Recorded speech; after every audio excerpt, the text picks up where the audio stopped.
नहीं रह पाऊंगा, बहुत सारी व्यस्तताएं हैं और कहीं जाना है। लेकिन लोगों के अंदर ये जो गलतफहमी है कि लॉकडाउन के दूसरे चरण में बहुत सारी चीजें खुल गई हैं, छूट हो गई है, तो मैं स्पष्ट कर देना चाहता हूं, इस बात को ध्यान से सुनिए कि आम आदमी के लिए तीसरे चरण के लॉकडाउन में भी किसी प्रकार की कोई छूट नहीं है। जैसे पहले चरण का लॉकडाउन था, वैसे ही ये तीसरे चरण का लॉकडाउन भी है आम आदमी के लिए, किसी तरह की छूट नहीं है। हाँ, ये सच है कि ग्रीन जोन बिहार में हमने माना ही नहीं। हमने बिहार को सिर्फ दो जोन में बांटा है, एक रेड जोन है, एक ऑरेंज जोन है। रेड जोन और orange zone, no green zone in Bihar.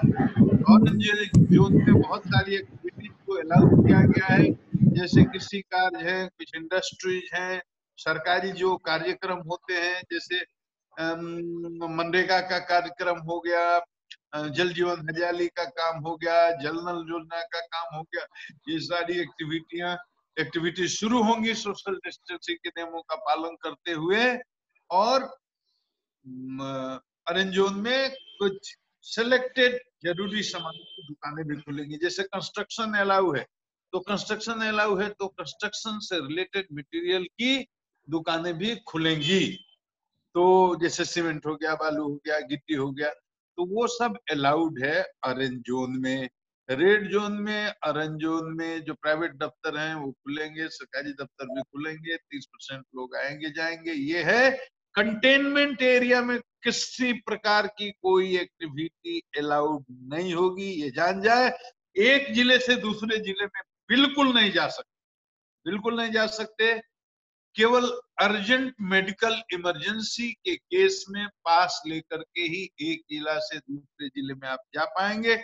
Motorcycle पर दो आदमी नहीं चढ़ सकता, एक ही आदमी चढ़ सकता है, वो भी सरकारी पास इशू होने पर। ऐसे नहीं, सिनेमा हॉल बंद रहेंगे, मॉल बंद रहेंगे, शॉपिंग कॉम्प्लेक्स बंद रहेंगे, खेल परिसर बंद रहेंगे, स्विमिंग पूल बंद रहेंगे, इंटरटेनमेंट पार्क बंद रहेंगे, थिएटर बंद रहेंगे, ऑडिटोरियम बंद रहेंगे, ये सब बंद रहेंगे। धार्मिक स्थल, मंदिर, मस्जिद, गुरुद्वारा, चर्च।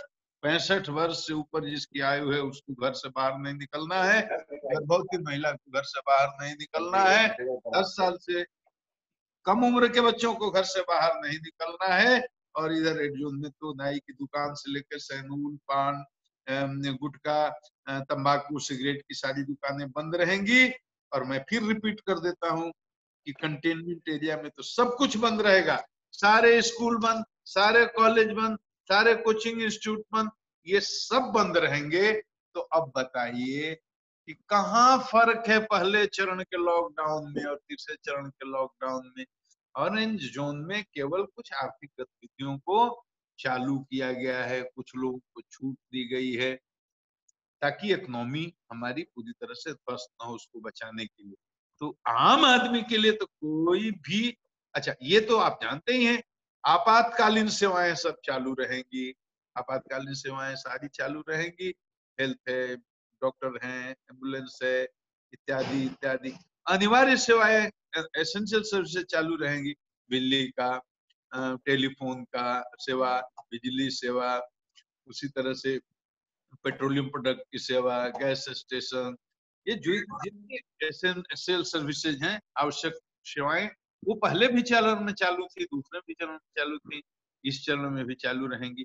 तो आम आदमी के लिए कोई फर्क नहीं पड़ता। जैसे पहला लॉकडाउन था वैसे ही ये भी लॉकडाउन है, घर से बाहर निकलना ही नहीं है, घर में रहना है, लॉकडाउन के नियमों का पालन करना है। 7 बजे शाम से 7 बजे सुबह तक तो बिल्कुल कर्फ्यू है। मतलब अगर पकड़े गए, कोई पास नहीं, कोई कोई बहाना नहीं, कोई पास, पास पर भी नहीं घूमना है। 7 बजे शाम के बाद और सुबह 7 बजे के पहले तो पास पर भी आपको नहीं निकलना है, क्योंकि एकदम कर्फ्यू। इस बात को समझे, पकड़े जाने पर आपको भारी मुसीबत का सामना करना पड़ सकता है, फाइन के अलावा लॉकडाउन में केस भी हो सकता है नेशनल डिजास्टर मैनेजमेंट एक्ट के तहत। तो ये बातें आप लोगों को अब पूरी तरह से क्लियर हो गई होंगी। अब सोना चांदी के जो धंधा व्यापार करने वाले व्यापारी हैं, उनके मन में बड़ी जिज्ञासा रही होगी, भाई हम लोगों की दुकान खुलेगी।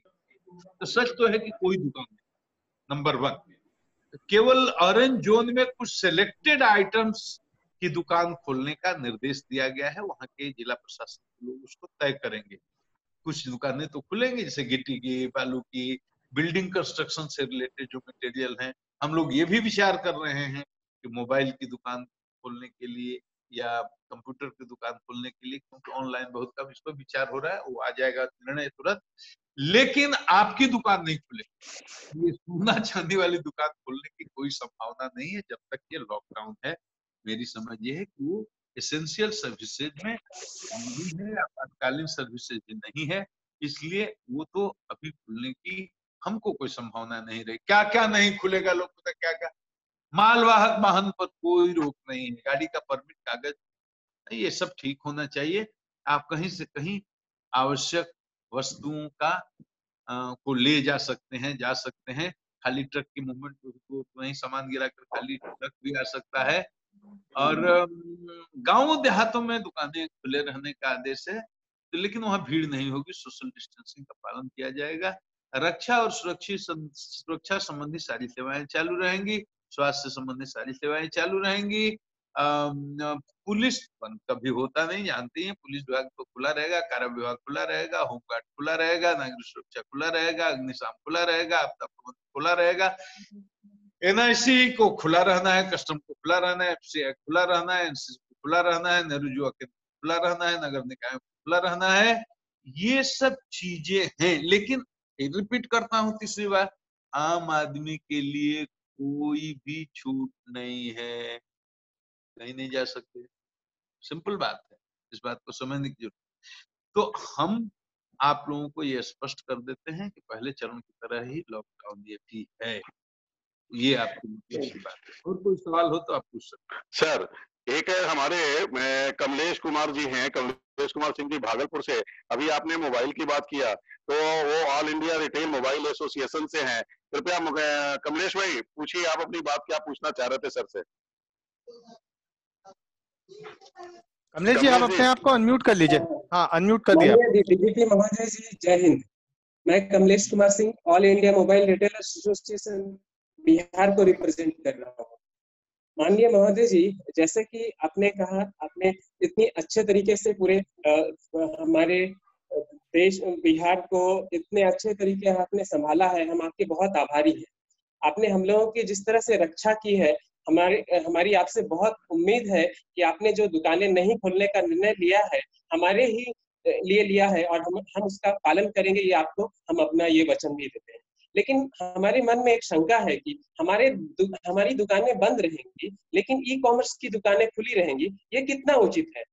जिस समय हमारे पूरे देश की सेवा करने की बात आती है, तो हमारे मोबाइल व्यापारी और हमारे छोटे व्यापारी आगे निकल करके सामने आते हैं और सेवा करते हैं। हमारे जो भी लोग हैं उनकी सेवा करने में आगे बढ़ करके कदम उठाते हैं, और ई कॉमर्स उसमें ऐसा कोई कदम नहीं उठाती है। तो फिर ऐसी दशा में हमारी दुकानें बंद रहेंगी, वो चालू रहेंगी, तो हमारी स्थिति इससे और भी खराब हो जाएगी। हमारे साथ भी बहुत छोटे छोटे एम्प्लॉई है जो गरीबी रेखा से नीचे काम कर रहे हैं, उनका भी हमारे ऊपर कार्य चल रहा है। जब उनका चालू रहेगा तो सर हमारा बिजनेस वो लेके चले जाएंगे, 70% 90% बिजनेस लेके चले जाएंगे। तो फिर हम लोग सर इसमें कैसे सर सरवाइव कर सकेंगे आगे? तो हमें आपसे आशा है कि उचित निर्णय लेते हुए ई कॉमर्स कंपनियों को क्या दिशा निर्देश जारी हो बिहार के लिए नॉन एसेंशियल सप्लाई के लिए, इसके लिए आप सर एक हम लोगों को इसको लिख लो। ये आपकी चिंता बहुत ही सही लगती है, और इस एस्पेक्ट पर सोचा नहीं गया था। मैं क्राइसिस मैनेजमेंट ग्रुप की जो बैठक होती है उसमें इस विषय को रखूंगा। ये हम लोग क्राइसिस मैनेजमेंट ग्रुप की बैठक में निर्णय लेंगे भारत सरकार की गाइडलाइन को देखते हुए, क्योंकि अभी की स्थिति यही। मैं आपकी चिंता से सबको अवगत कराऊंगा, सरकार तक आपकी बात पहुंचाएगी। मृत्युंजय भाई जी, धन्यवाद सर। मृत्युंजय जी, कौन कौन सी चीजें चालू रहेंगी? अब अगला सवाल डीजीपी साहब मेरा आपसे ये होगा कि एक क्वेरी है कारोबारियों के मन में कि मान लीजिए कोई कारोबारी ऑरेंज जोन में है और उनको माल की डिलीवरी रेड जोन से लेनी है, या वो रेड जोन में है और ग्रीन जोन से डिलीवरी लेनी है, क्या इसकी सुविधा मिलेगी या बिल्कुल इसकी सुविधा नहीं मिलेगी, रेड जोन में जाने की या वहां से माल लेकर आने की? नहीं, आवश्यक सेवाओं या इमरजेंसी सेवाओं, आवश्यक वस्तु, आवश्यक सेवाओं, आप समझ रहे हैं हम क्या करना चाह रहे हैं। जैसे आपको गैस पहुंचाना है, जैसे आपको पेट्रोलियम प्रोडक्ट पहुंचाना है, जैसे आपको अनाज पहुंचाना है, खाद्यान्न पहुंचाना है, सब्जी पहुंचानी है, तो आवश्यक वस्तुओं के आवागमन को कोई रोक नहीं है।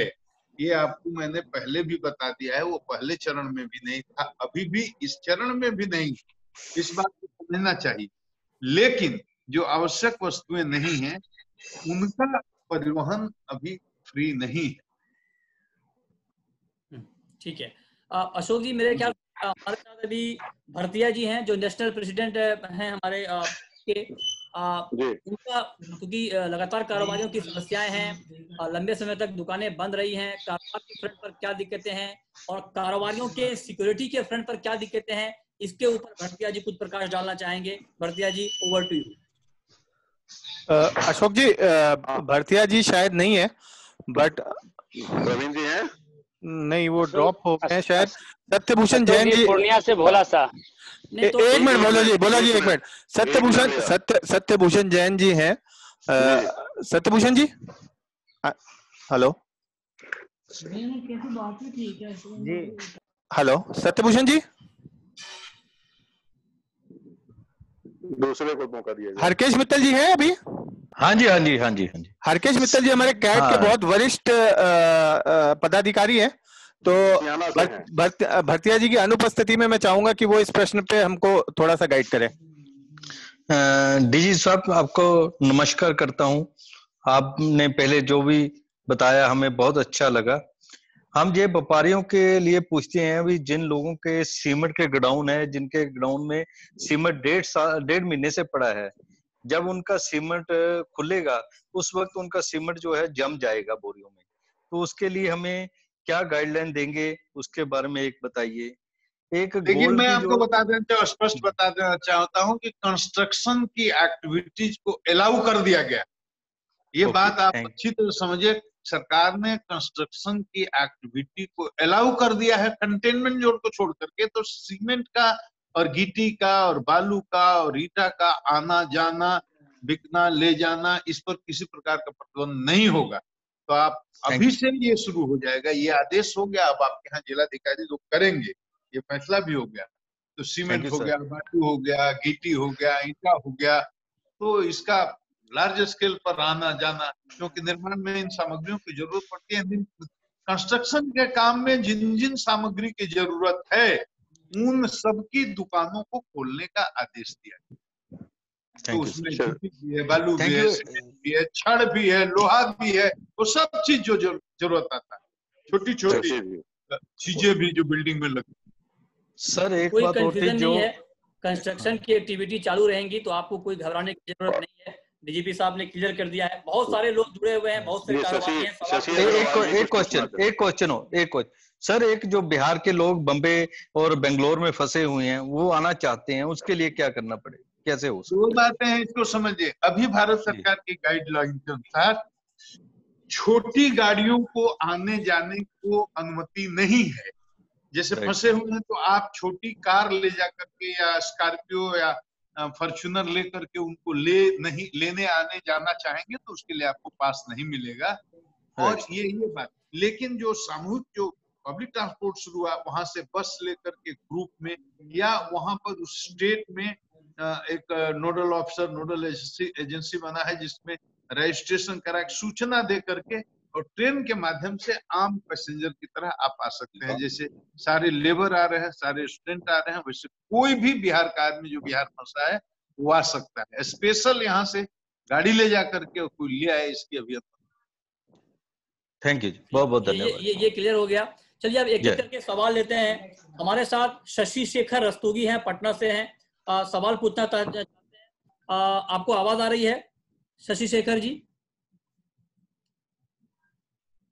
जब तक वो नहीं है, लेकिन उनका सर एक सवाल था कि जो ज्वेलरी की दुकानें लंबे समय से बंद हैं, सिक्योरिटी को लेकर इन लोगों के मन में कुछ सवाल आए हैं कि लंबे समय तक दुकानें बंद हैं, सुनसान मार्केट है, तो वहां पर सुरक्षा व्यवस्था के क्या इंतजाम है और ये लोग ये जानना चाहते हैं कि क्या अगर ये बीच में अपनी दुकान की देखभाल करना चाहें, जाकर चेक करना चाहें हफ्ते 10 दिन में 15 दिन में, क्या इसकी अनुमति है या इसकी अनुमति नहीं है।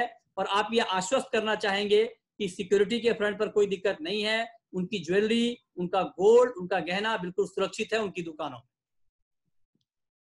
देखिए, अभी तक की व्यवस्था के अनुसार ऐसी कोई व्यवस्था नहीं है कि कोई दुकानदार जाकर अपनी दुकान चेक करे। लेकिन इस संबंध में बहुत पहले ही लॉकडाउन जब चालू हुआ था उसी समय मेरे स्तर से सभी एसपी को ये निर्देश दिया गया था कि जहां भी ज्वेलर्स की दुकानें हैं और बैंक, एटीएम, ज्वेलर्स की दुकान, उस पर विशेष निगरानी रखने की जरूरत है।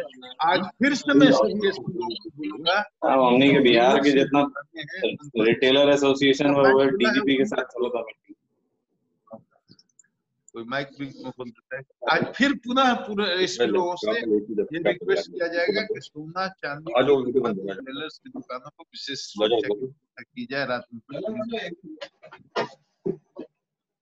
ओके, नितिन केडिया जी, संस्थापक हैं AIJGF के, आप कुछ सवाल पूछना चाहेंगे डीजीपी साहब से? आपके जहन में कोई सवाल आ रहा हो? धन्यवाद मृत्युंजय भाई। मैं हरकेश मित्तल जी की बात से जुड़ा हुआ एक सवाल रखना चाहूंगा। सवाल भी नहीं है, ये एक रिक्वेस्ट है। ज्वेलर्स क्या करते हैं, विभिन्न राज्यों में जो कारीगर आए हुए हैं उनको 10 ग्राम 20 ग्राम मेटल देते हैं ताकि वो उनको उसके जेवरात बना के दे सके। अब चूंकि लॉकडाउन एकदम से हुआ और वो मेटल वापस नहीं आ पाया और बहुत सारे कारीगर और मजदूर अब वापस अपने राज्यों में आ रहे हैं, तो हमने सभी राज्यों के डीजीपीस को एक लेटर लिखा है, एक रिक्वेस्ट की है कि क्या ये जो मजदूर वापस आ रहे हैं अपने राज्यों में, इनकी एक स्क्रीनिंग हो सकती है जिसमें यदि इनके पास 5 ग्राम से ज्यादा सोना पाया जाए तो इनसे पूछताछ हो कि ये सोना इनके पास कैसे आया, ताकि जो ज्वेलर ने जिसने इनको ये मेटल दिया हुआ था, सोना दिया हुआ था, वो सोना सुरक्षित हो सके। और दूसरा मेरा सवाल ये है कि लॉकडाउन के पश्चात चूंकि बाजार में लिक्विडिटी की प्रॉब्लम हो सकती है, तो हो सकता है बहुत सारे लोग जो है वो अपना पुराना सोना बाजार में बेचने को आए, तो जब वो बाजारों के अंदर आएंगे तो बाजारों के अंदर उनकी सुरक्षा प्लस दुकानों की सुरक्षा, उसका जो रिस्क है वो काफी बढ़ जाएगा। तो इसको लेके ज्वेलर्स कैसे आशान्वित हो सकते हैं, रह सकते हैं बिहार के, कि अगर पुराना सोना बाजार में आता है तो उनको का खतरा नहीं होगा? धन्यवाद। देखिए, दो बातें, ये जो चिट्ठी आपने सब डीजीपी को लिखा है, आपकी चिट्ठी हमको ऐसी चिट्ठी कोई नहीं मिली है।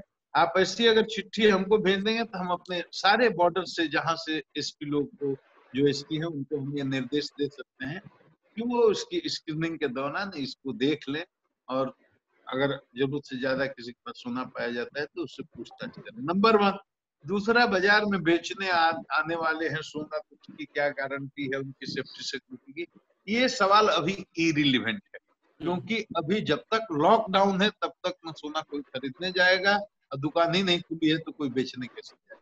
तो इसका जवाब अभी नहीं दिया जा सकता, ये लॉकडाउन के बाद कर सकते हैं। धन्यवाद। ठीक, बबल कश्यप हैं डेहरी ऑन सोन से। कश्यप साहब सुन पा रहे हैं आप? आवाज आ रही है आपको? लगता है इन तक आवाज नहीं जा रही है। शैलेश वर्मा जी, एक मिनट मृत्युंजय जी, मैं अनम्यूट कर रहा हूँ। हाँ बाबू जी, आपको अनम्यूट कर दिया। मैं सुन पा रहा हूँ। नमस्कार डीजीपी महोदय, मेरा एक प्रश्न है कि जैसे ही लॉकडाउन खुलेगा तो सब लोग रश करेंगे, अपनी अपनी दुकानों की तरफ दौड़ेंगे, तो उस स्थिति में क्या होगा कि ये एक रिलेवेंट सवाल है, पुराना सामान भी आएगा और नए सामान भी लोग बेचेंगे, तो उस स्थिति में क्या होगा कि इन भी व्यापारियों को ये संदेह बढ़ रहा है कि चोरी छिनतई डकैती घटनाओं की बढ़ने की शायद कोई गुंजाइश है, तो इसके लिए आप क्या निर्देश या संदेश देना चाहेंगे बिहार के व्यापारियों को? लॉकडाउन टूटने के बाद अपराध में वृद्धि हो सकती है, इस बात से इनकार नहीं किया जा सकता, क्योंकि इसी समाज में हम रहते हैं, इसी समाज में आप रहते हैं। ये समाज कैसा है ये आपको बताने की जरूरत नहीं, आप भी जानते हैं, हम भी जानते हैं। तो हम लोग उसकी तैयारी कर रहे हैं, हम सारे अपने एसपी लोगों को बार बार कर रहे हैं। सीएसपी लोग की बात हो या जो डिलीवरी बॉयज हैं जो गैस सिलेंडर की डिलीवरी करते हैं वो हो, या बैंक लोग की बात हो, या सोना चांदी के व्यापारियों के साथ कोई कार्रवाई की बात हो, इस पर बार बार कहा गया है। तो हमारी उस पर नजर है, इसलिए जितने भी हमारे लूट के केसेज में वांटेड अभियुक्त हैं सब लोगों की कुंडली हम लोग खंगाल रहे हैं, सब लोगों के बारे में हम लोग पता कर रहे हैं, सब लोगों की लिस्ट बनी हुई है, कौन जेल में है, कौन बाहर है, जो जेल में है उसकी एक्टिविटी क्या है, जो बाहर है उसकी क्या एक्टिविटी है, इस पर पूरी टीम काम कर रही है। हम पूरी कोशिश कर रहे हैं कि ऐसा कुछ ना हो। आपका सहयोग चाहिए, हम आपके सहयोग से इस मामले को सलट। हाँ, ये आपने बड़ा अच्छा भरोसा दिया है। एक मिनट का डीजीपी जी, डीजीपी बोलो, साहब, एक सवाल और बहुत महत्वपूर्ण है कि बिहार के जो छोटे कारोबारी हैं और हाँ, जो बोलो, जो ग्राउंड से मैं फीडबैक ले पा रहा हूँ छोटे कारोबारियों से, बोलो। जरा दिक्कत होल्ड करिएगा, होल्ड पे। जी, हाँ बोलो बेटा, तुम बोलो। हाँ बोलिए। हाँ, हेलो, बोलो।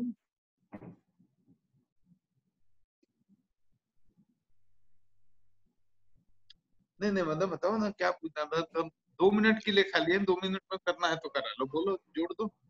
कौन है इनके? हाँ बोलो बोलो, चलो चलो बोलो। 2 मिनट से ज्यादा नहीं, मैं दूसरे अभी लाइव हूँ।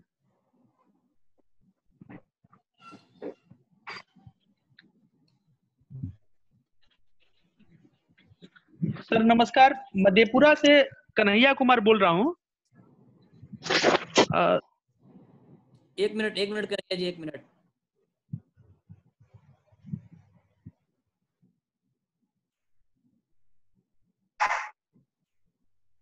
बिहार की जनता को बता देना चाहता हूँ, बिहार में कोई ग्रीन जोन नहीं है, केवल रेड जोन है, केवल ऑरेंज जोन है। और बिहार में लोगों को ये जानना चाहिए कि आम आदमी के लिए लॉकडाउन के तीसरे चरण में कोई छूट नहीं, कोई भी छूट आम आदमी के लिए है ही नहीं। जैसे पहला चरण था वैसे ये भी चरण रहेगा। और कहीं घर से बाहर नहीं निकलना है, एक जिले से दूसरे जिले में भी नहीं आ सकते। मोटरसाइकिल पास पर भी अगर चलिएगा तो एक आदमी से अधिक आदमी नहीं चल सकता। विशेष परिस्थिति में मेडिकल ग्राउंड पर या और किसी विशेष परिस्थिति में आपको अगर 4 चक्के की गाड़ी का पास मिलता है तो उसमें भी ड्राइवर के अलावा ही आदमी बैठेगा। सिनेमा हॉल बंद, शॉपिंग कॉम्प्लेक्स बंद, खेल परिसर बंद, स्विमिंग पूल बंद, इंटरनेटमेंट पार्क बंद, थिएटर, ऑडिटोरियम सब बंद रहेगा। सभी धार्मिक स्थल बंद रहेंगे, सभी धार्मिक आयोजन बंद रहेंगे, मंदिर, मस्जिद, गुरुद्वारा। 65 वर्ष से ऊपर का आदमी कोई घर से बाहर न निकले, गर्भवती महिला के घर से निकलने प्रतिबंध है। 10 वर्ष से कम उम्र के बच्चे भी घर में रहेंगे। नाई की दुकान से लेकर सैलून, पान, तंबाकू, गुटखा, सिगरेट दुकान सब बंद। और रेड जोन में, कंटेनमेंट एरिया में तो कोई एक्टिविटी होती ही नहीं। तो कुल मिलाकर के आम आदमी के लिए पूरी तरह से ये पहले चरण की तरह बंदी है।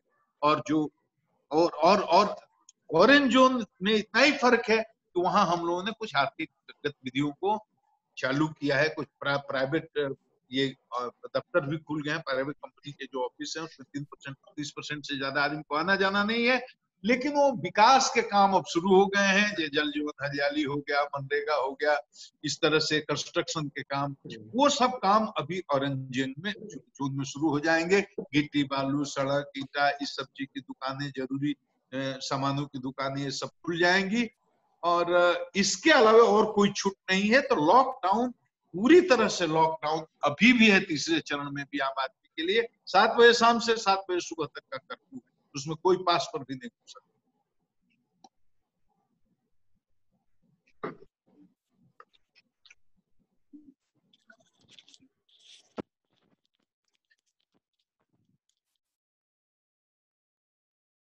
नहीं है, कोई प्रबंध नहीं है, इस तरह की कोई व्यवस्था गाइडलाइन में नहीं है। जिले में, एक जिले से दूसरे जिले आप मेडिकल ग्राउंड के अलावा किसी अन्य ग्राउंड पर जा सकते। और हमारे यहाँ काम भी जो शुरू किया गया है उसमें स्पष्ट निर्देश है कि जो पंचायत और किसी पंचायत में काम हो रहा है तो वहाँ के स्थानीय लेबर ही काम करेंगे, उनको बाहर से इम्पोर्ट नहीं किया जाएगा। Thank you, thank you, thank thank thank जी मृत्युंजय भाई, सॉरी बताएं। चलिए, हेलो मृत्युंजय जी, मैं आ गया। वेरी सॉरी जी मृत्युंजय भाई। सर, एक महत्वपूर्ण सवाल है जो छोटे कारोबारी जानना चाहते हैं। ये जो ग्राउंड से फीडबैक मिल रहे हैं कारोबारियों की, ये उनकी समस्याएं हैं कि जो जरूरी चीजों का जो बिजनेस है कारोबारियों का और उसका जो ट्रांसपोर्टेशन है, ये करने में उन्हें दिक्कत आ रही है। दिक्कत इसलिए आ रही है कि जो छोटे कारोबारी हैं वो ज्यादा फेयर पे नहीं कर सकते हैं। जहां पर 1,000 रुपए होना चाहिए भाड़ा, वहां पर 5-5 हजार रुपए मांगे जा रहे हैं, 10-10 हजार रुपए मांगे जा रहे हैं और मजबूरी में उन्हें लाना पड़ रहा है।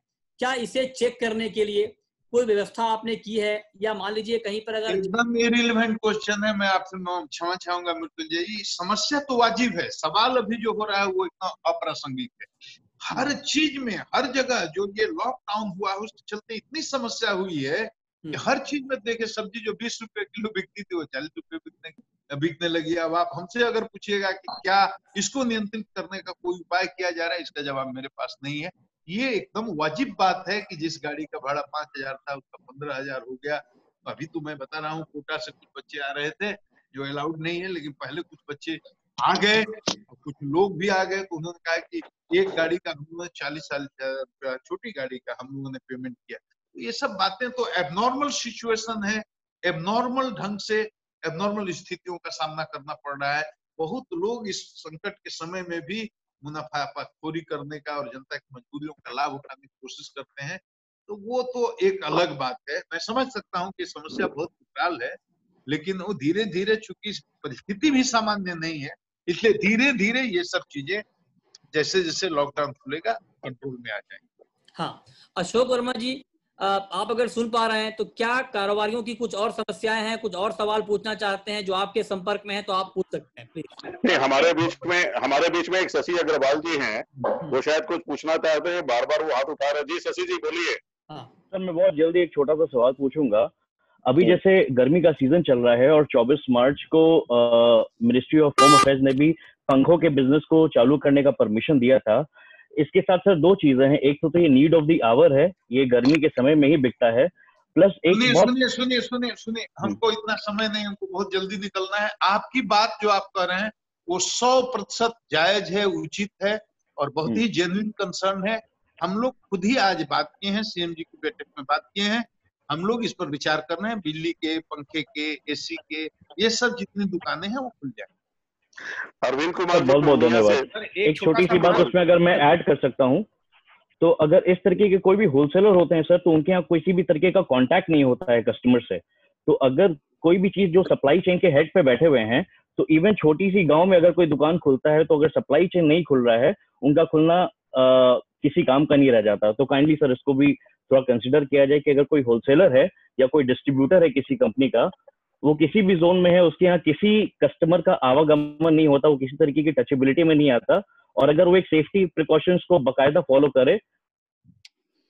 एकदम नोटेड ब्रदर, नोटेड। जी thank you so much sir. बोला भाई पूर्णिया से कुछ पूछना चाह रहे थे। जी बोलो जी। हेलो, प्रणाम पूरे पूर्णिया जिला वासियों की तरफ से मैं आपको बहुत बहुत प्रणाम करता हूँ। आवाज बहुत कम आ रहा है, बोलो भाई, थोड़ा साउंड देते हैं। हेलो। हाँ जी, अब ठीक है। हेलो, पूर्णिया जिला वासियों की तरफ से मैं डीजीपी सर का आभारी हूँ और उनको प्रणाम करता हूँ। मैं पूर्णिया जिला स्वर्णकार संघ का जिलाध्यक्ष हूँ सर, और जिला में तकरीबन 800 दुकानें हैं, जिससे हमसे तकरीबन 10,000 लोग जुड़े हुए हैं, जिसमें कुछ माला जो गुथते हैं वो हैं, कुछ प्लास्टिक से जुड़े हुए हैं वो हैं। सब लोग आज बैठे हुए हैं और मेरा आपसे हजूर से निवेदन है कि कुछ टाइम के लिए आप सर से बात करके, सीएम सर से बात करके हम लोगों को 4 घंटा या 5 घंटे का खोलने का इजाजत दिया जाए। इसके लिए हम आपका आभारी रहेंगे। तकरीबन एक जिले में हमसे जुड़े हुए व्यक्ति कारीगर हैं, हमसे जुड़े हुए कुछ ऐसा गांव है जो कारीगर है, 10-15 घर है, वो कारीगर बना कर देते हैं, उसके लिए क्या व्यवस्था होती है। तो हम सर से हजूर से निवेदन करेंगे कि हम लोगों को प्रशासन से कम 8 घंटा 6 घंटा या जो भी हो वो खोलने की इजाजत दिया जाए। इसके लिए हम लोग सभी आभारी रहेंगे। धन्यवाद। ये आवश्यक सेवाओं में नहीं आता है, इमरजेंसी सेवाओं में नहीं आता है। इसके बावजूद मैं कह रहा हूँ कि क्राइसिस मैनेजमेंट ग्रुप की मीटिंग, जिसमें हम लोग 4-5 बहुत राज्य के सबसे बड़े पदाधिकारी हैं, मिल करके ये सब पॉलिसी डिसीजन लेते हैं, तो इसमें इस बात को रखेंगे और आपकी बात को जोरदार करेंगे। एक और बहुत महत्वपूर्ण सवाल है कि आप लोगों ने जो कहा है कि बिल्डिंग कंस्ट्रक्शन मटेरियल की दुकानें खुलेंगी, तो क्या ये नगर परिषद, नगर पालिका क्षेत्र में पड़ने वाली दुकानें भी खुलेंगी?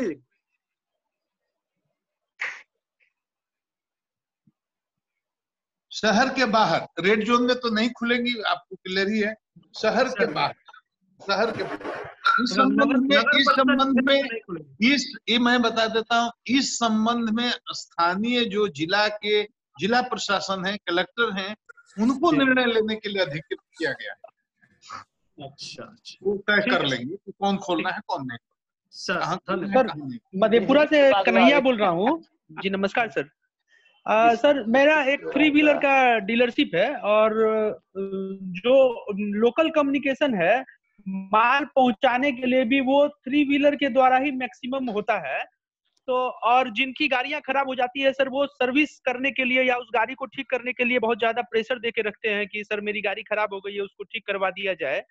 तो हम लोग सर सर्विस सेंटर खुलवा सकते हैं एटलीस्ट। हम सीएम जी की बैठक में इसका डिसीजन लेकर के आप लोगों को कन्वे कर सर्विस सेंटर। ये छपरा से हम लोग के वरुण प्रकाश जी हैं। अशोक जी एक सेकंड, मैं सभी लोगों से अनुरोध करूंगा वो अपने नाम का और बारी का इंतजार करें। अशोक जी और मृत्युंजय जी नाम लेके बुला रहे हैं, बीच में ना डालें। अगर उनका कोई प्रश्न है तो वो चैट में लिख के भेज सकते हैं कि ये हमारा प्रश्न है, जैसे जिस सीरियल ऑर्डर में जो आएगा उसको उसमें बुलाया जाएगा। प्लीज ये जो क्रमांक चल रहा है इसको ना तोड़ें। हाँ अशोक जी बोलिए। वक्त की कमी है, छोटा सवाल पूछिए क्रिस और फटाफट। वरुण प्रकाश जी छपरा से, वरुण प्रकाश जी शॉर्ट में अपने जल्दी बात रखें। नमस्कार, डीजीपी सर का हार्दिक स्वागत करते हैं कि हमारे जो पूरे शहर में जो है और पूरे बिहार में जो डीजीपी सर जो है, कल छपरा में एक बहुत ही बड़ा मिसाल सर पेश किए हैं, जो एक बच्चे का जन्मदिन मनाया है, पुलिस ने मनाया है।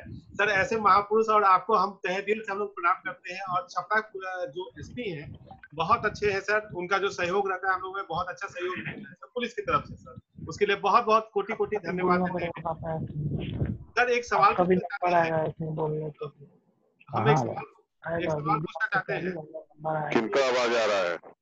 कोई माइक खोल करके आपस में बात कर रहे हैं, इससे तो डिस्टर्ब हो जाएगा। प्रमोद कुमार जी आप अपना मोबाइल आप अपने आप को अनम्यूट कर दीजिए, नहीं तो हमें आपको रिमूव करना पड़ेगा। अश्विनी जी आप अपना माइक को बंद कीजिए। अश्विनी जी। सर हम लोग का एक छोटा सा सवाल है कि केंद्र सरकार द्वारा जो भी सर निर्देश जारी होता है या फिर जो भी अध्यादेश मतलब जो नियम कानून जारी होता है, तो जब तक बिहार से मतलब गवर्नमेंट तक पहुंचती है तब तक यहाँ एक व्हाट्सएप और फेसबुक की तरफ से सर एक मतलब एक असमंजस की स्थिति पैदा हो जाती है पूरे बिहार में, जिसमें लोग सोचते हैं दुकान खुलेगी नहीं खुलेगी। तो हम सरकार से और अपने डीजीपी सर से एक चाहते थे कोई ऐसा कोई सर कुछ बनाया जाए जिसमें कि एक अध्यादेश लाया जाए, मतलब एक बुलेटिन बनाया जाए सर की जो हम लोग को रोज जारी हो केंद्र सरकार की तरफ से, और उसको बिहार सरकार मानती है या नहीं मानती है, उसमें कुछ अमेंडमेंट्स है, इसके लिए सर एक रोज बुलेटिन जारी हो जाए, मतलब किसी शहर में हो या बिहार की तरफ से। नमस्कार, उसकी कोई जरूरत नहीं है। मेरा पेज खोल देखिए, जैसे वहां से गाइडलाइन आता है तुरंत हम क्या कर रहे हैं क्या नहीं कर रहे हैं, क्या उसमें संशोधन है, तुरंत 1 सेकंड के अंदर, जैसे हमारी सीएम जी की क्राइसिस मैनेजमेंट ग्रुप की बैठक में डिसीजन हो जाता है, 1 मिनट के अंदर पेज पर हम ऑडियो में डाल देते।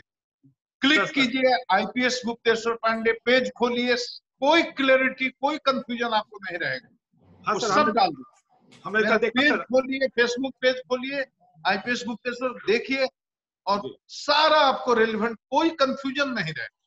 सर आप ही को एक सवाल वरुण जी, एक आदमी एक ही सवाल पूछे प्लीज, अगर आप ज्यादा सवाल पूछेंगे तो सभी लोगों से निवेदन है समय की मर्यादा का ध्यान रखें। हरी सुल्तानिया जी अनम्यूट कर। हेलो जी, सभी को प्रणाम। मैं हरि प्रकाश सुल्तानिया घोड़िया से मधुबनी जिला से बोल रहा हूँ। सर मेरा एक आपसे निवेदन है कि व्यवसायियों के लिए एक संवेदनशील हेल्पलाइन की आवश्यकता है, जिसके द्वारा व्यवसायी अपनी बात को, अपनी भय को, अपनी प्रताड़ना को रख सकें और उस पर त्वरित कार्रवाई हो सके। और जिले में एक शीर्ष पदाधिकारी के साथ व्यवसायियों की बैठक हर महीने या 2 महीने पे हो जाए, ताकि जिले का सारा संकलन करके उनके समक्ष दिया जाए और त्वरित कार्रवाई हो जाए। ये मेरा एक निवेदन है सर।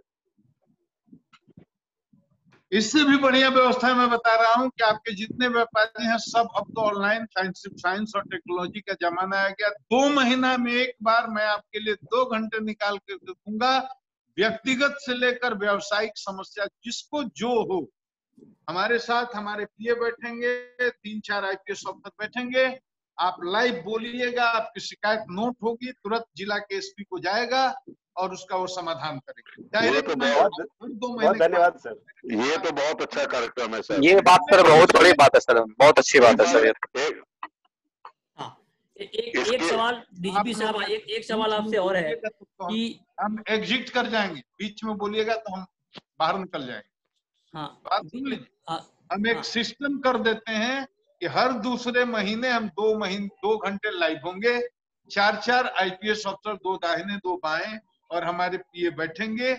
एक एक आदमी की शिकायत को रिकॉर्ड किया जाएगा और एक एक शिकायत पर यहाँ से लिखित आदेश जाएगा संबंधित एसपी को और उसका मॉनिटरिंग भी डीजी सेल करेगा कि जो शिकायत आपने की उस पर जो आदेश यहाँ से दिया गया उस पर क्या कार्रवाई होगी। और दूसरे महीने में जब मीटिंग करेंगे तो हम आपको बताएंगे भी कि आपने पिछले महीने में ये शिकायत की थी, इसमें ये कार्रवाई हुई है, ये कार्रवाई नहीं हुई। तो लोगों को अगर ऐसे हम करने लगेंगे तो 2 महीने 4 महीने में सारे जिला में पुलिस अधिकारियों को मन में एक भावना बैठ जाएगी कि व्यवसायियों के मामले में पुलिस मुख्यालय और डीजीपी खुद मॉनिटर करते हैं, तो डायरेक्ट भी आप शिकायत करेंगे तो आपकी बात वहां सुनी जाने। ठीक है, अगर सहमत करते हो, सहमत इसके लिए हम सभी लोग व्यापारियों से अनुरोध करेंगे कि कृपया ताली बजा करके आप स्वागत करें, समर्थन करें। जय हिंद सर, बहुत बहुत बहुत स्वागत है इस मामले में सर, और हम लोग आशा ही रखते हैं इसके लिए। शैलेश जी बनारस से, मृत्युंजय भाई शैलेश जी को बुलाएं बनारस से, वो सीमावर्ती एरिया के व्यापारी हैं। शैलेश जी सर, हमारा सर सर से एक ही मांग है। हाँ सर, आवाज कम आ रहा है, आवाज कम आ रहा है शैलेश जी। सर आवाज आ रही है? हाँ बोलिए। हेलो, हाँ बोलिए। हेलो, बोलिए ना। हाँ सर, हमारी 2 मांगे हैं सर से। सर हमारी 2 मांगे हैं सर कि पहला चीज तो ये कि अब तो जैसे मास्क और गमछा ये नेसेसरी हो गया, ऐसे में हमारे ज्वेलरी मार्केट के अंदर जो मास्क लगाए और गमछा बांध के लोग आएंगे हमारी असुरक्षा बहुत ज्यादा होगी, सीसी कैमरे का वजूद बहुत कम हो जाए। ऐसे में चाहते ज्वेलरी मार्केट के हम निर्गत कराने के लिए सर थोड़ा सा पहल कर देते अपनी तरफ से, तो ये हम लोग के लिए बहुत अच्छी चीज हो जाती। धन्यवाद। ठीक है, नोटेड। नेक्स्ट मृत्युंजय भाई। हाँ सर, एक सवाल डीजीपी साहब आपसे और होगा मेरा कि रेड जोन और ऑरेंज जोन में भी बिहार रहेगा, क्या इसको कोई रिव्यू करने की योजना है? बीच में 17 मई से पहले कुछ रिव्यू करेंगे या 17 मई तक यही प्रावधान रहेंगे? 17 मई के पहले कोई रिव्यू नहीं होगा, जितना आपको बता दिया गया यही रहेगा सर।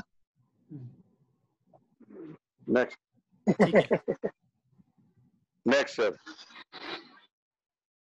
हेलो, और कोई सवाल? हाँ, ये एक हमारे बीच में है जी मनिंदर भाई, कानपुर से मनिंदर सोनी जी हैं। मनिंदर भाई आप अपनी बात को रखें।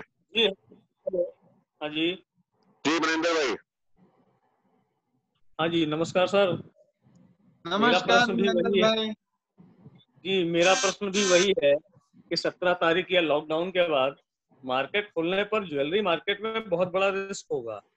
लोग मास्क लगा करके आएंगे, गमछा बांध करके आएंगे, ये एक प्रॉब्लम आएगी। प्रशासन से थोड़ा मेरा एक मांग ये था, नहीं और आगे बता रहा हूँ मैं आपको, मेरा प्रशासन से ये मांग था कि क्या कुछ कैमरों की व्यवस्था जो कि हम लोग ही अरेंज कर लें और कुछ इस टाइप से ज्वेलरी मार्केट में लगाए जाएं जिससे कि बराबर उसकी मॉनिटरिंग की जा सके और बीट पे सिपाही मिल जाए जो कि ज्वेलरी मार्केट की बराबर से सुरक्षा कर सके। क्या ऐसा पॉसिबल होगा? होगा, पूरी कोशिश करेंगे, हम इसके बारे में बात करेंगे।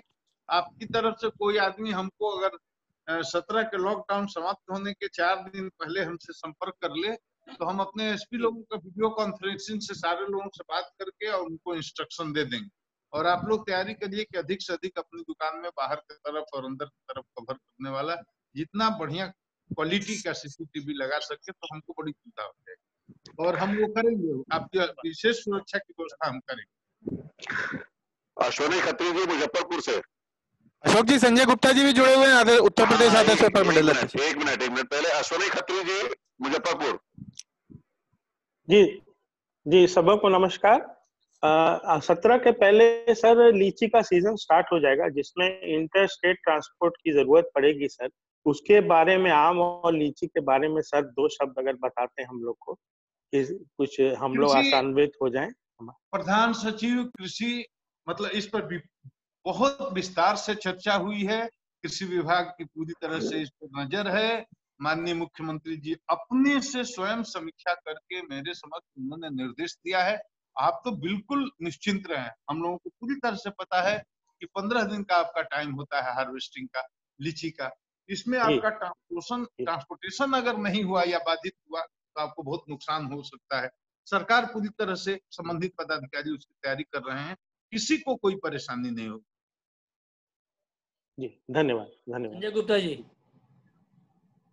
सबसे पहले मैं आज डीजीपी बिहार साहब का बहुत धन्यवाद दूंगा। आज आपने एक एग्जाम्पल सेट किया है, और आज की इस बैठक की सबसे बड़ी सार्थकता यह है कि आपने व्यापारियों से सीधा संवाद की बात कही है।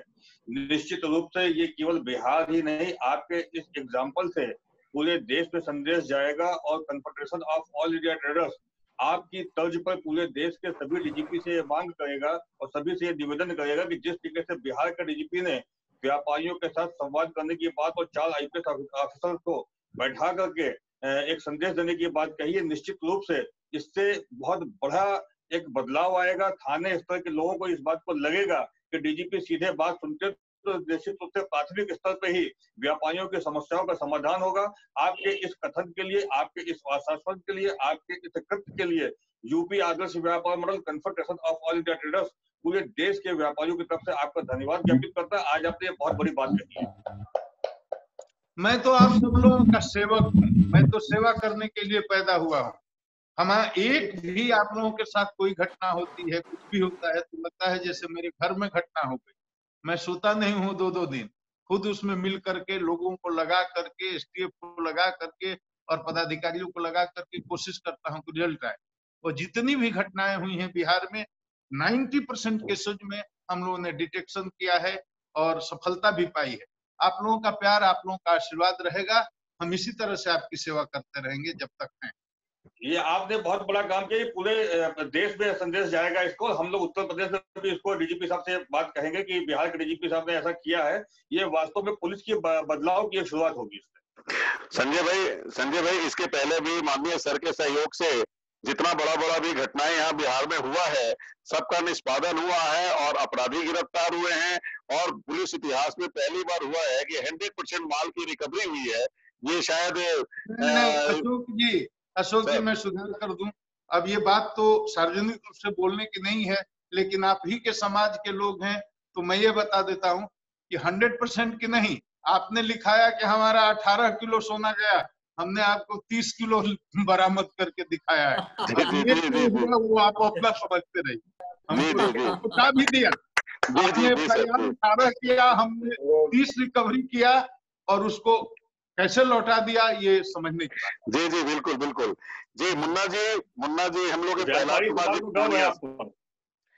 पूर्णिया से मुन्ना भाई हम लोग के साथ में जुड़े हुए हैं। प्रहलाद कुमार जी, कृपया उनका भी कुछ प्रश्न है जी। मुन्ना भाई। प्रहलाद जी।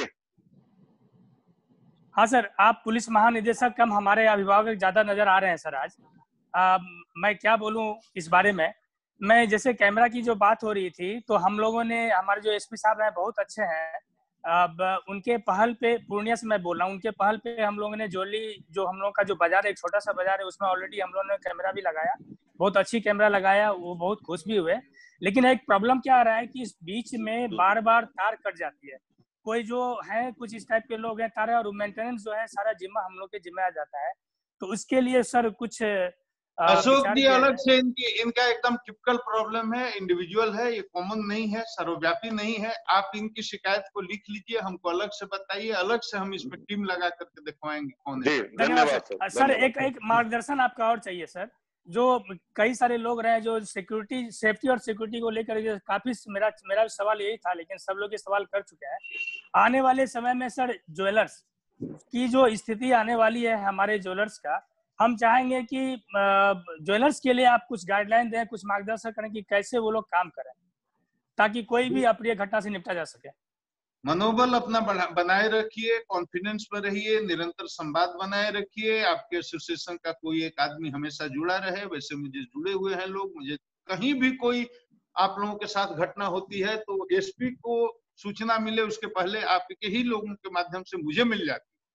मुझे सर, क्या ऐसा व्यापारी डायरेक्ट फोन करते हैं, मैं तुरंत उसमें एक्शन में आ जाता हूँ। आप हमेशा संपर्क में रहिए और किसी को किसी तरह का भय हो, स्पेसिफिक कोई उसका कारण हो, वो हमको बताएगा, उसका निदान करना हमारा काम। सर, क्या ऐसा संभव है कि लॉकडाउन के बाद की जो इतनी सामाजिक जो विपरीत परिस्थितियां आई हैं उसमें सामाजिक कई तरह की कुरीतियां भी आएंगी, तो जो आर्म्स लेना चाहें, जो लेना चाहें कि उनको अच्छी तरीके आर्म्स के लिए अप्लाई कोई करें, कोई लेना चाहे अपनी सुरक्षा के लिए, तो क्या संभव है इस तरीके का कोई प्लान? मैं आपके दिमाग में डाल रहा हूँ कि कुछ ऐसा हो तो सबको आराम रहेगा। इस पर विचार किया जाएगा, बहुत उदारपूर्वक विचार किया जाएगा। आप अप्लाई कर सकते हैं। धन्यवाद। धन्यवाद। ठीक है। और आप सभी लोग एक सवाल जी मृत्युंजय भाई। हाँ, एक सवाल डीजीपी साहब मेरा आपसे और होगा कि लॉकडाउन 3 में जो जरूरी चीजें हैं उसकी डिमांड पूरी तरह से बनी रहे, मिसमैच ना हो, होर्डिंग ना हो, इसको रोकने के लिए क्या कुछ और, हालांकि आपने पहले कदम उठाए हैं, लेकिन क्या कुछ और नए कदम उठा रहे हैं ये इंश्योर करने के लिए सफाई के मोर्चे पर कोई दिक्कत ना आए? मृत्युंजय भाई, आपका सवाल बहुत ही जायज है। ऐसे भी लोग हैं, घटिया लोग, जो इस संकट के समय में भी जनता का दुख दर्द नहीं समझ के मुनाफाखोरी करने की कोशिश करते हैं, कालाबाजारी करने की कोशिश करते हैं। बहुत लोगों पर हमने एफआईआर किया, बहुत लोगों को हमने जेल भेजा, बहुत लोगों की दुकानें हम लोगों ने सील कर दी। इस पर बहुत हम लोगों की कड़ी नजर है और संबंधित विभाग भी इसको देख रहे हैं, पुलिस उनके साथ सहयोग कर रहे हैं। तो हम लोग इस पर कार्रवाई कर रहे हैं, हम लोगों की आंखें खुली हुई है, आप चिंता मत। मृत्युंजय भाई, हम लोग के वरिष्ठ उपाध्यक्ष बैठे हुए सत्यभूषण जैन जी, हाँ, एक बार उनको उनसे बुलवाया जाए प्लीज। सत्यभूषण जी, स्वागत है आपका, पूछिए। सत्यभूषण जैन जी, सत्यभूषण जैन जी, हेलो सत्यभूषण जी। अशोक जी शायद वो ड्रॉप हो गए। अच्छा, ड्रॉप हो गए हैं। मेरा भी एक सुझाव था। कौन सा बोल रहे हैं? उपेंद्र कश्यप। हाँ बोलिए बोलिए उपेंद्र जी। नमस्कार डीजीपी साहब। नमस्कार। मैं उपेंद्र कश्यप, दैनिक भास्कर रिपोर्टर डेहरी ऑन सोन से बोल रहा हूँ। सर, मेरा एक सुझाव था कि समय पर या ऑड इवेंट लागू करके या साप्ताहिक सभी दुकानों को खोला जाना चाहिए। कुछ दुकानें सोमवार को, कुछ दुकानें मंगलवार को, ताकि हम अपने स्टाफ को पेमेंट कर सके।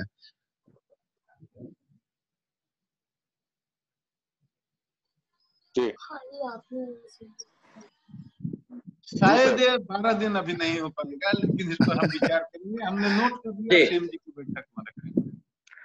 और किसी पत्रकार भाई का कोई प्रश्न है तो आप कृपया पूछें। अशोक जी, हमारे राष्ट्रीय संयोजक श्री पंकज अरोड़ा जी अपने कुछ विचार रखना चाह रहे हैं।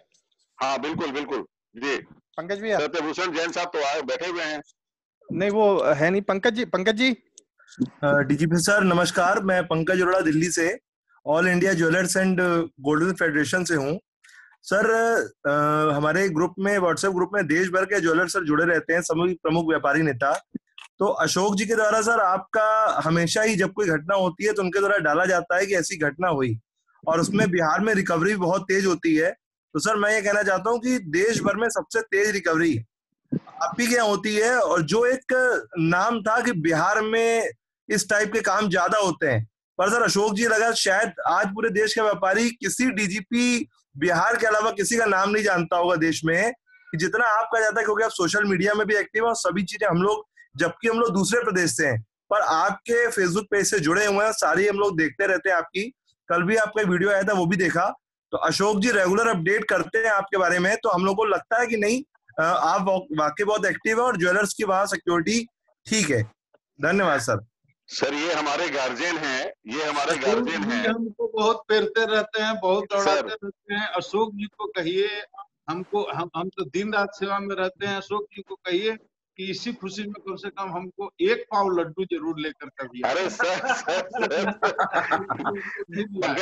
पंकज भाई मैं आपको बता दूं कि मैंने एक दिन 2 बजे रात को 2:30 बजे रात को मैंने सर को एक मैसेज दिया और सर ने तुरंत उसका मैसेज का जवाब दिया।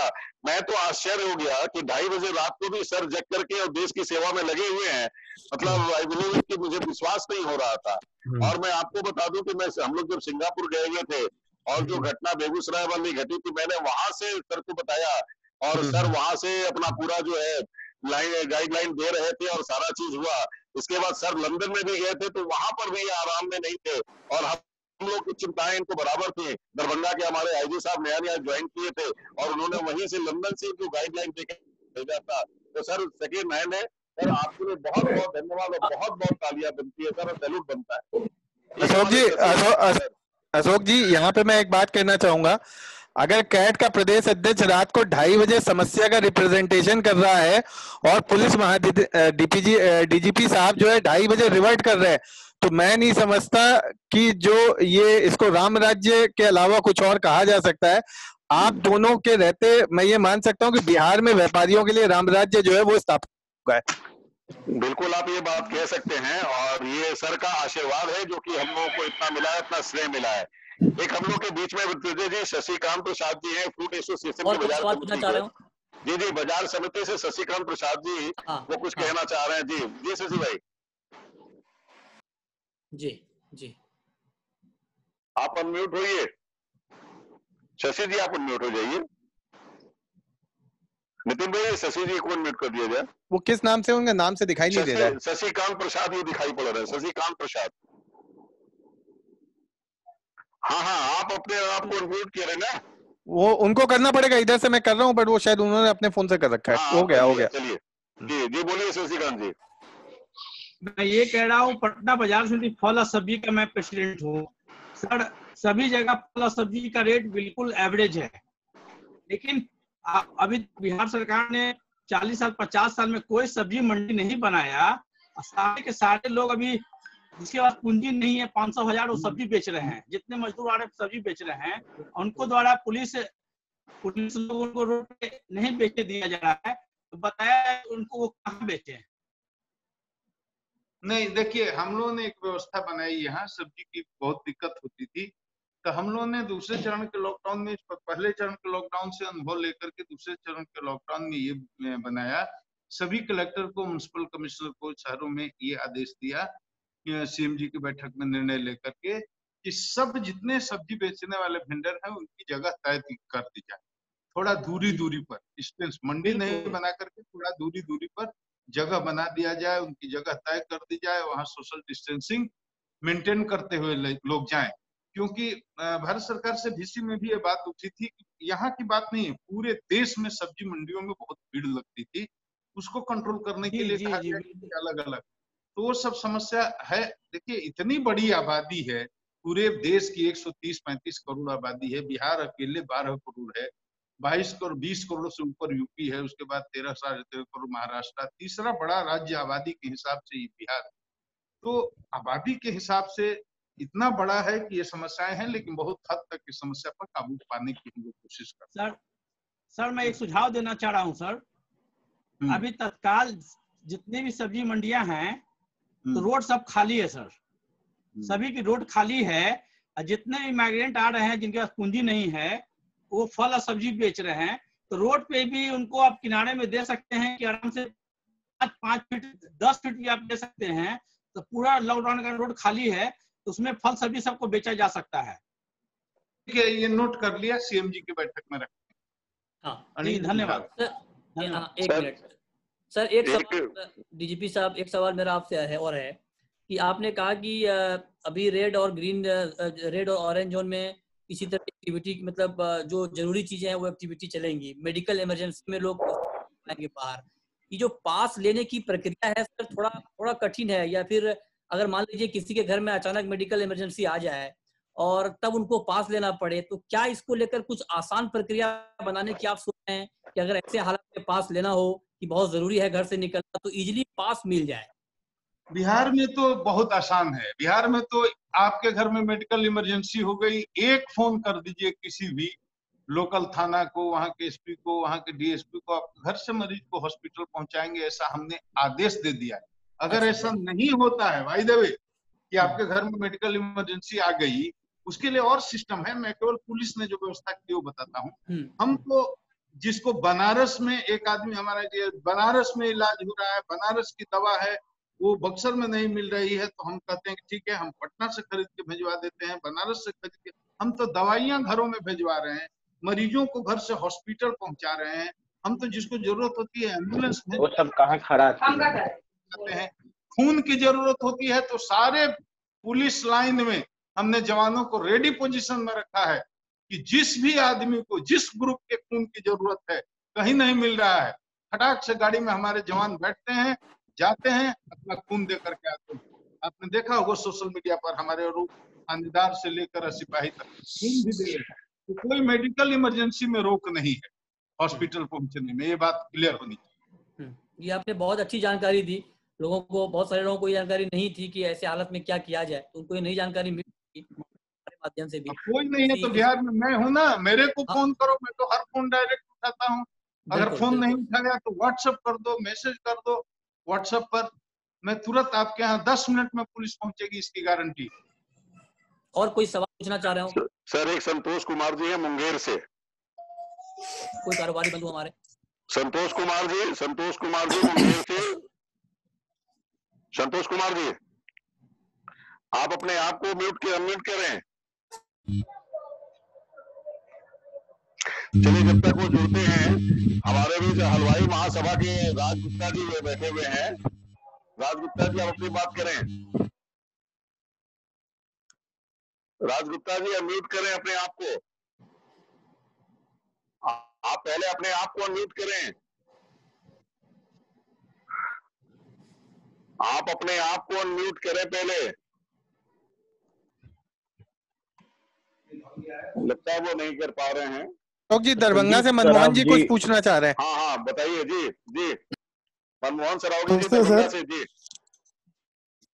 नमस्ते सर। सर मेरी एक रिक्वेस्ट है, ये जो बहुत तरह की कंफ्यूजन्स हो रही हैं, इसके पीछे न्यूज हम लोगों को अवेयर करने का तो जरूर प्रयास करते हैं, लेकिन साथ साथ में सर इसी के कारण कंफ्यूजन भी होती है कि इन्होंने बाइफरकेशन दे दिया, ग्रीन जोन में ये मिलेगा, रेड जोन में ये, ऑरेंज जोन में ये बेनिफिट्स और ये मनमोहन जी, इस बात का जवाब सबसे पहले सर ने दे दिया है।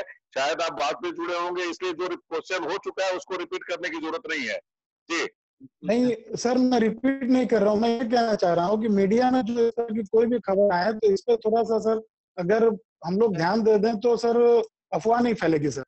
सारे मीडिया भाई भी सुन रहे हैं आपकी बात को। आज हिंदुस्तान पेपर में भी आया सर। मेरा हम अनुरोध करेंगे आप लोगों से, हमको इतना ही आशीर्वाद दीजिए। मैं पेज का लिंक अशोक जी को भेज दूंगा। जो नहीं मेरा पेज शेयर किए हैं वो फेसबुक पेज हमारा सब्सक्राइब कर लें, उसको लाइक कर दें, और हर चीज आपकी समस्या, जनता की समस्या, लॉकडाउन के नियम, क्या खुला है क्या नहीं खुला है, क्या रोक है क्या नहीं रोक है, सब चीज के संबंध में मैं उसमें पोस्ट करता रहता हूं। आपके हाथ में मोबाइल है, खोलिए, जब मन करे देख लीजिए। और किसी का संदीप सराफ जी, बिहार इलेक्ट्रिकल ट्रेडर्स एसोसिएशन जी। बोलिए संदीप भाई। सर नमस्कार, मैं एसोसिएशन से बोल रहा हूँ। अभी मेरे एक बिजली व्यवसायी भाई ने आपसे प्रश्न किया था, उसी क्रम में मैं आपसे और भी ज्यादा कुछ निवेदन करना चाहता हूँ। बिजली के पंखों की दुकानों के अलावा भी, जैसे आपने कई बार कहा कि कंस्ट्रक्शन एक्टिविटीज चालू है, तो कंस्ट्रक्शन एक्टिविटीज की और भी चीजों की आवश्यकता होती है सर, जब ढलाई होती है उस वक्त भी। तो मेरा आग्रह है कि बिजली की दुकानों को जो स्टैंड अलोन हो, चाहे रेजिडेंशियल कॉम्प्लेक्स में हो या जो कॉलोनीज में हो, उसको बिजली मेरी बात सुनिए जी। मेरी बात सुनिए। कंस्ट्रक्शन जब होता है उसके साथ 50 तरह के सामान की जरूरत होती है। कंस्ट्रक्शन से जुड़े हुए सभी दुकानों को खोलने का आदेश दिया गया है, कंफ्यूजन करने की कोई जरूरत नहीं। ठीक है सर। और दूसरा, इसके साथ जो संबंधित कंपनियां हैं उनके ऑफिसेस को भी खुलने की अनुमति देने की कृपा की जाए सर, तभी हम लोग के पास अनुमति। आपने सुना नहीं ध्यान से, सारे प्राइवेट ऑफिसेज खुलेंगे, एम्प्लॉय 30% से कम आएंगे। केवल 50% कंटेनमेंट से कम। एरिया में नहीं खुलेंगे। कंटेनमेंट में नहीं खुलेंगे, बाकी सारे ऑफिसेस खुल सकते हैं। वो तो आदेश है, गाइडलाइन है, वो देखिए। जी, बहुत बहुत शुक्रिया। और किसी भाई का कोई प्रश्न? डीजीपी सर से हेलो, मैं अनुज शर्मा हूँ, प्रभात खबर अखबार से। जी डीजीपी सर से मेरा सवाल है, एक नए प्लेटफॉर्म पर लॉकडाउन में एक नई पहल हुई है, इसको लेकर आप क्या कहेंगे? क्या मैसेज, क्या किस तरीके? क्या बोल रहे हैं अशोक जी, क्लियर करिए। जी एक बार फिर से बोलें आप। मैं अनुज शर्मा हूँ, प्रभात खबर अखबार से। डीजीपी सर को नमस्कार। मेरा ये क्या कर रहा है? लाइट आ रहा है। ये जो आज जो इस नए प्लेटफॉर्म पर एक नई नींव रखी गई है नए तरीके से, इसको लेकर आपका क्या कहेंगे? अनुज भाई, बीच में किसी ने अपना माइक खोल दिया है, उसकी आवाज आ रही है, तो आपकी आवाज कट कट जा रही है। उससे रिपीट करिए, बाकी लोग अपना माइक बंद करके रखें पूरा। मेरा डीजीपी सर से ये जानना चाह रहा हूँ कि ये जो नई पहल उन्होंने की है, उसको लेकर वो क्या फील करते हैं और इसके मायने कैसे, मतलब इसका मैसेज कहाँ तक और कैसा जाएगा? क्या नई पहल, किस नई पहल की बात कर रहे हैं? ये जो समस्याओं के लिए जिस तरीके से आप सामने आए हैं इस प्लेटफॉर्म पर, ये इसको लेकर क्या? ये सब लोगों की समस्या है। मेरी भूमिका सेवक की, मैं सेवक हूँ।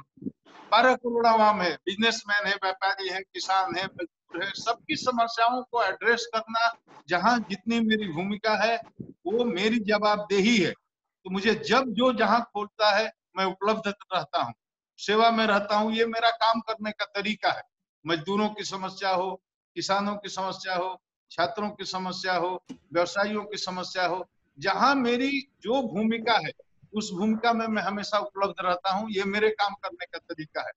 बाकी इसमें नया क्या है, मुझे नया नहीं लगता। मैं ऐसे ही काम करता हूँ, क्योंकि मैं ये समझता हूँ पुलिस शासन करने के लिए नहीं है। ये अंग्रेजों के जमाने की पुलिस नहीं है। पुलिस सेवा करने के लिए, हम सेवक हैं सबके, सबको सुरक्षा देना, सबके अंदर भरोसा पैदा करना। मैं इसी लाइन पर काम करता हूँ। तब तो मैंने करीब 400 अपने पुलिस अफसरों को दागी बना करके और मेन स्ट्रीम से निकाल दिया। सैकड़ों पुलिस अफसर जो बदमाशी करते थे उनको जेल भेजा, सस्पेंड किया, 311 में सीधे डिसमिस किया। और दूसरी तरफ जो अच्छे काम करने वाले पदाधिकारी हैं उनका मनोबल भी बढ़ाता हूँ, उनको सम्मानित भी करता हूँ। और एक एक सिपाही से मैं बात कर रहा हूँ, एक एक थानेदार से बात कर रहा हूँ हर जिले में। भाई ये मौका है सेवा करके दिल जीतने का। जनता पुलिस पर विश्वास नहीं करती है, पुलिस की छवि बहुत नकारात्मक है। सेवा करके, शील से, संस्कार से और सेवा से जनता का दिल जीतो। तो ये मेरे काम करने का तरीका है। कम्युनिटी पुलिसिंग मैं करता हूँ। जनता के सहयोग के बिना कुछ भी नहीं हो सकता। तो मैं यही काम करता हूँ। ये मेरा तरीका है। ये हमेशा मैंने ऐसे ही किया है। जहाँ जा रहा, 10 जिले में एसपी रहा, जहाँ डीआईजी रहा, जहाँ आईजी रहा, कोई मैं नया नहीं तो कुछ कर रहा हूँ। ये प्लेटफॉर्म बड़ा है तो आपको मेरा काम दिखाई दे रहा है। जहाँ भी रहा मैं वैसे ही काम किया। वो जमाना सोशल मीडिया का नहीं था, तो जिले के बाहर बात नहीं पहुंचती थी। और डीआईजी रहा तो 3-4 जिले में जहाँ सेवा किया तो वहीं के लोगों को पता चलता था। अब मेरा काम करने का प्लेटफॉर्म बड़ा है, पूरे बिहार को देखना पड़ता है, सोशल मीडिया भी आ गया है, तो बातें दूर दूर तक पहुंच जाती हैं। तो लोगों को लगता है कि मैं कुछ नया कर रहा हूँ। मैं यही 34 साल से कर रहा हूँ और आज मौका मिला है, यही कर रहा हूँ। सेवा में ही मेरा जीवन समर्पित है और जब तक हूँ सेवा में ही मेरा जीवन समर्पित रहेगा। जी बहुत बहुत धन्यवाद सर। और अब हम लोगों के बीच में भी जो है हमारे मृत्युंजय भाई को भी 3 बजे अपने स्टूडियो में भी जाना है। तो मैं चाहूंगा कि प्रीतम बरोलिया जी आप एक बार सभी का धन्यवाद करें। जयनगर से प्रीतम बरोलिया जी। प्रीतम बरोलिया जी, प्रीतम बरोलिया जी सुन रहे हैं? हेलो, आप भी धन्यवाद कर दीजिए। चलिए एक बार चलिए वो नहीं सुन रहे हैं तो कोई बात नहीं। सर एक बार अशोक जी आप ही धन्यवाद। जी जी जी जी जी प्रीतम जी बोलिए।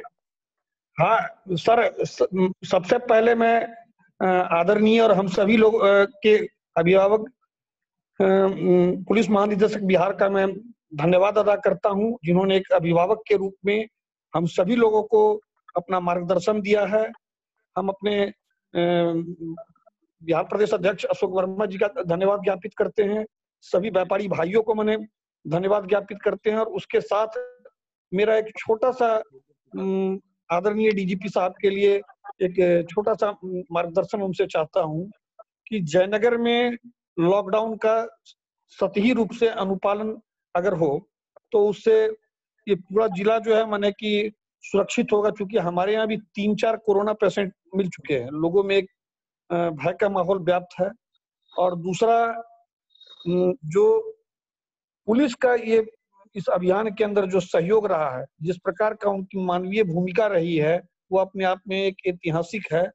तो इसमें कैट के साथ पुलिस पदाधिकारी और प्रशासनिक पदाधिकारियों का मित्रवत समन्वय और भी ज्यादा हो, इसके संबंध में अगर सर अपना दिशा निर्देश जारी करें तो ये हम लोगों के लिए भी एक गौरव का माहौल बनेगा। मैं यही बोलना चाहता हूँ। जरूरी निर्देश सभी पुलिस पदाधिकारियों को दिए जाएंगे। जयनगर के बारे में अलग से मैं एसपी से बात करूंगा और सब एसपी को बोला गया है। सब लोगों को बार बार मैं बोल रहा हूँ, सबसे निरंतर संवाद करते रहता हूँ कि ये सेवा करने का मौका है, सब कोई सेवा करें। हमारे सारे लोग सेवा में जुटे हैं और इतना बड़ा ऑर्गेनाइजेशन है, लाखों लोग हैं।